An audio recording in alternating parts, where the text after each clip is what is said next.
ಚಿತ್ರರಂಗಕ್ಕೆ ಹಲವರು ಆಕಸ್ಮಿಕವಾಗಿ ಬಂದಿದ್ದಾರೆ. ಯಾರು ಊಹಿಸದ ಗೆಲುವನ್ನು ಕೂಡ ಕಂಡಿದ್ದಾರೆ. ಆ ಭಾಷೆ ಈ ಭಾಷೆ ಅಂತಲ್ಲ, ಎಲ್ಲ ಭಾಷೆಯಲ್ಲಿಯೂ ಹೀಗೆ ದಾರಿ ತಪ್ಪಿ ಬಂದು ಸಾಧನೆಯ ಶಿಖರಕ್ಕಿಳಿದವರು ಸಿಕ್ಕೇ ಸಿಗುತ್ತಾರೆ.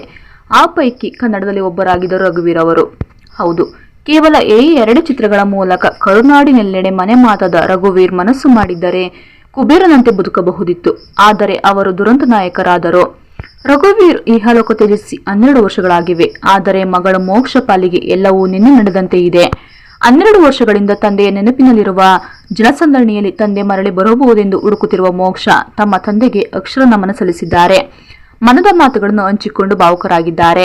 ಹೌದು, ತಮ್ಮ ತಂದೆಯ ಕುರಿತು ತಮ್ಮ ಸಾಮಾಜಿಕ ಜಾಲತಾಣದಲ್ಲಿ ಬರೆದುಕೊಂಡಿರುವ ಮೋಕ್ಷ, ಇಂದಿಗೆ ನಿನ್ನನ್ನು ಕಳೆದುಕೊಂಡು 12 ವರ್ಷಗಳು ಉರುಳಿವೆ. ಆದರೆ ಎಲ್ಲವೂ ನಿನ್ನೆ ನಡೆದಂತಿದೆ. ಸಮಯ ಎಲ್ಲವನ್ನು ಗುಣಪಡಿಸುತ್ತೆ ಅಂತಾರೆ. ಆದರೆ ಕೆಲವು ನೋವುಗಳು ಎಂದಿಗೂ ಮಾಯವಾಗುವುದಿಲ್ಲ. ಅವು ಮೌನವಾಗಿಯೇ ಉಳಿದು ಬಿಡುತ್ತವೆ ಎಂದು ಯಾರೂ ಹೇಳುವುದಿಲ್ಲ ಎಂದಿದ್ದಾರೆ. ನಾನು ದೊಡ್ಡವಳಾದೆ, ಜೀವನ ಮುಂದುವರೆಯಿತು. ಆದರೆ ನನ್ನೊಳಗಿನ ಒಂದು ಭಾಗ ಇನ್ನು ಜನಸ್ತೋಮದಲ್ಲಿ ಸದಾ ನಿಮ್ಮನ್ನು ಹುಡುಕುವ, ಇನ್ನೊಮ್ಮೆ ನೀವು ಮರಳಿ ಬರುತ್ತೀರಾ ಎಂದು ಆಶಿಸುವ ಚಿಕ್ಕ ಹುಡುಗಿಯಂತೆಯೇ ಇದೆ ಎಂದು ಹೇಳಿರುವ ಮೋಕ್ಷ, ನಿಮಗೆ ಹೇಳಬೇಕಿದ್ದ ವಿಚಾರಗಳು ಎಷ್ಟೋ ಇವೆ. ನಿಮ್ಮ ಜೊತೆಯಲ್ಲಿ ಇರಬೇಕಿದ್ದ ಕ್ಷಣಗಳು ಎಷ್ಟೋ ಇವೆ. ನೀವು ಇದ್ದಿದ್ದರೆ ಜೀವನ ಹೇಗಿರುತ್ತಿತ್ತು ಎಂದು ಎಷ್ಟೋ ಬಾರಿ ಯೋಚಿಸಿದ್ದೇನೆ ಎಂದು ಹೇಳಿದ್ದಾರೆ. ನೀವು ಇದ್ದಿದ್ದರೆ ಬಹುಶಃ ನಾನು ಸ್ವಲ್ಪ ಮೃದುವಾಗಿರುತ್ತಿದ್ದೆ, ಒಂಟಿತನ ಕಾಡುತ್ತಿರಲಿಲ್ಲ ಎಂದು ಬರೆದುಕೊಂಡಿದ್ದಾರೆ. ಮುಂದುವರೆದು ನಿಮ್ಮ ಧ್ವನಿ, ನಿಮ್ಮ ಉಪಸ್ಥಿತಿ, ನೀವು ಇದ್ದಾಗ ಎಲ್ಲವೂ ಸುರಕ್ಷಿತ ಅನಿಸುವ ಆ ಭಾವನೆ, ಇದನ್ನೆಲ್ಲ ನಾನು ತುಂಬಾ ಮಿಸ್ ಮಾಡುತ್ತಿದ್ದೇನೆ ಎಂದು ಹೇಳಿರುವ ಮೋಕ್ಷ, ಈಗ ನೆನಪುಗಳನ್ನು ಹಿಡಿದುಕೊಂಡೆ, ಅವು ಸಾಕು ಅಂತ ನಂಬಿಕೊಳ್ಳುವ ಪ್ರಯತ್ನ ಮಾಡಿದ್ದೇನೆ ಎಂದು ಹೇಳಿದ್ದಾರೆ. ನೀವು ಇಲ್ಲದೆ 12 ವರ್ಷಗಳು, ಒಂದು ಇಡೀ ಜನ್ಮವೇ ನಿಮ್ಮನ್ನು ಮಿಸ್ ಮಾಡಿಕೊಂಡ ಹಾಗೆ ಅನಿಸ್ತಿದೆ.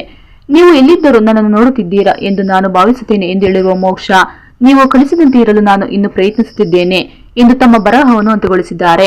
ಹೌದು, ಶೃಂಗಾರ ಕಾವ್ಯ ನಟಿ ಸಿಂಧು ಜೊತೆ ಪ್ರೀತಿಯಲ್ಲಿ ಬಿದ್ದು ರಘುವೀರ್ 1995ರಲ್ಲಿ ವಿವಾಹವಾದರು. 10 ವರ್ಷಗಳ ಕಾಲ ಒಟ್ಟಿಗೆ ದಾಂಪತ್ಯ ನಡೆಸಿದ ಈ ದಂಪತಿಗೆ ಶ್ರೇಯಾ ಎಂಬ ಮಗಳು ಇದ್ದಾರೆ. ಆದರೆ ವಿಧಿಲಿಖಿತ 2005ರಲ್ಲಿ ನಟಿ ಸಿಂಧು ಅನಾರೋಗ್ಯದಿಂದ ನಿಧನರಾದರು. ಅದಾದ ಮೇಲೆ ರಘುವೀರ್ ತಮ್ಮ ಸಂಬಂಧಿಕರೇ ಆಗಿದ್ದ ಗೌರಿ ಅವರ ಜೊತೆ 2006ರಲ್ಲಿ ಮದುವೆಯಾಗಿದ್ದರು. ಇವರ ಪುತ್ರಿಯೇ ಮೋಕ್ಷ. ತಂದೆಯ ಕುರಿತು ಮನದ ಮಾತುಗಳನ್ನು ಹಂಚಿಕೊಂಡು ಬಿಕ್ಕಿದ್ದಾರೆ. ಹೌದು ವೀಕ್ಷಕರೇ, ಹಾಗಾದ್ರೆ ಈ ವಿಡಿಯೋ ಬಗ್ಗೆ ನಿಮ್ಮ ಅಭಿಪ್ರಾಯ ಕಮೆಂಟ್ ಮಾಡಿ, ಹಾಗೆ ಶೇರ್ ಮಾಡಿ.